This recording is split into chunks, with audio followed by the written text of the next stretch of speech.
they could walk in, and once they start to talk, I'll often recognise their voice.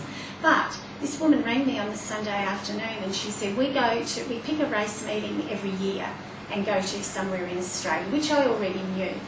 She said, when we walked into the course at 11:15, she said, okay, there were a few people there and the bookmakers were set up and there were a lot of cars parking. But she said, the minute we walked through the gate, it just had this atmosphere. And she said, we could feel that building and building and building. She said, until about 1:30, 2 o'clock, she said, it was like we were being embraced by this feeling of, this is where we really needed to be today. So, but she felt the need to ring me and tell me that on the Sunday afternoon at about 5:30.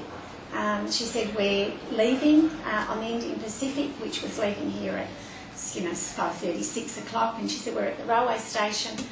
She said, we're going back to Sydney and then flying back to Melbourne. And she said, but I just had to ring you and tell you about this ambience, this sense of how fantastic a day we're going to have. She said, from the minute we walked through the gate. She said, my husband wanted to be there in time for the first Metropolitan race.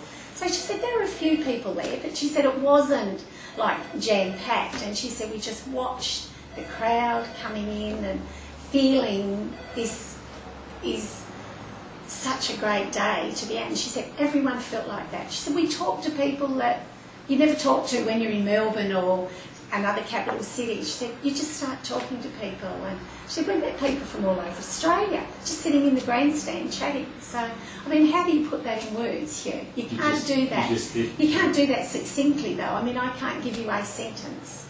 So, yeah.